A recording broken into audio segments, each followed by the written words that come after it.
Okay, one last thing, but it's very important. Okay, remember the scripture in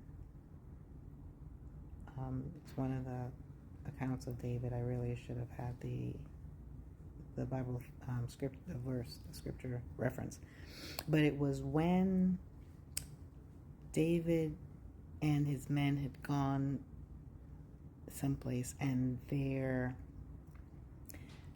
wives and children and everything was taken. And when they came back, he and his men wanted to stone him. They really wanted to kill him. They were like, "It's your fault. You took us away." And for whatever they were blaming him for, but they were very angry. And David had to encourage himself in the Lord.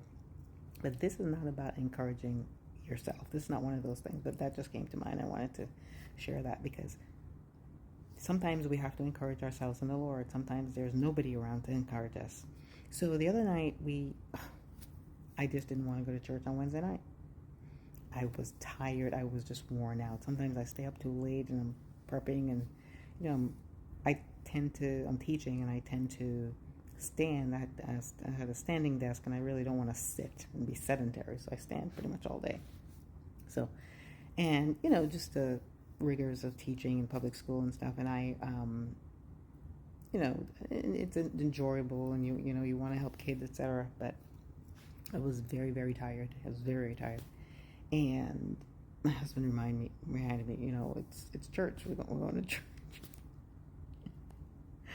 And he's like, "Oh, if you don't want to go, whatever." And so he went. We grabbed something to eat, some quick Chinese. Had a couple bites in the car, and I'm like, "Where are you going?" He's like, "We're going to church." Anyway, we went to church, and I was tired. I'm like, "I'm not going to talk to anyone. I'm just going to, just." Of course, God has a plan, right?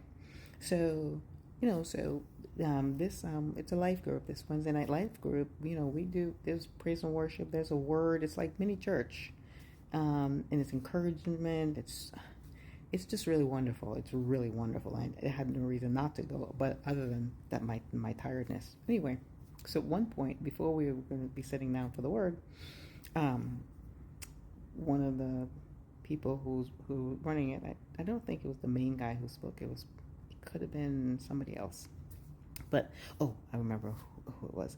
And so he said,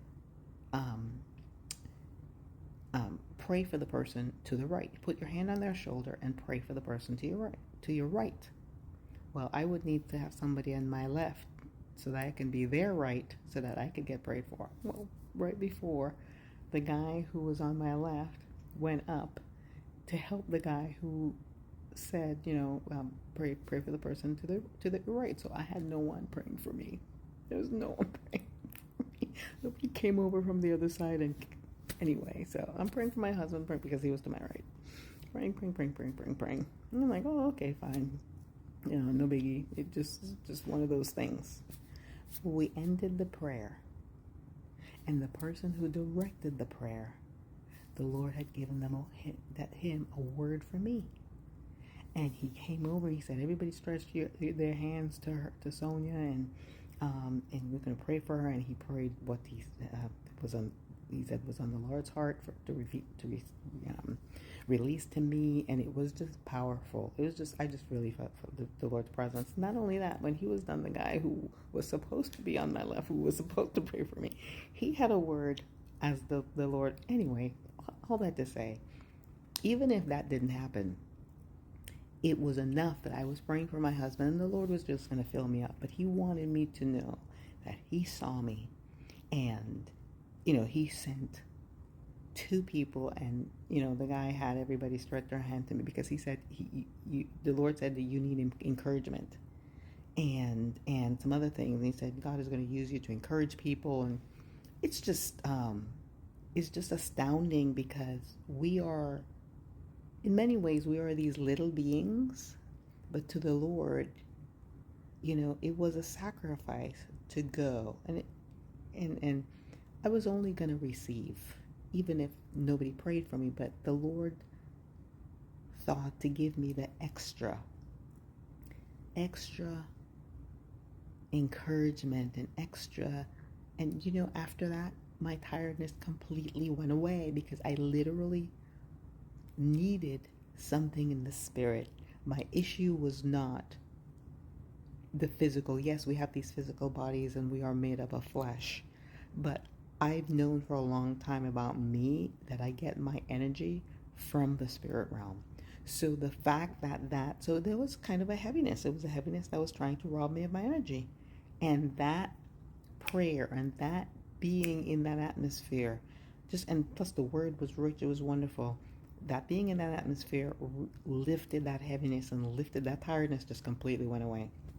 So, what's my point? My point is, do not be discouraged, but be encouraged. Even if nobody had prayed for me, but the Lord will send someone along to encourage you, to lift you up, to lift the burden. And God is, He's always considering us, even when we don't think so. He really sees us, and He will always give you what you need. Don't forget, He is our provider.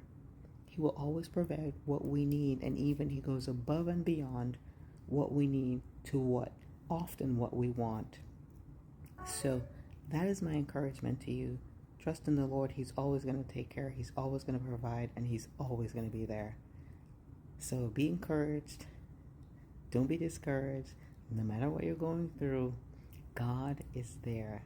He's a present help in time of trouble. And even in happy times, He's there. So that's my encouragement to you tonight. And then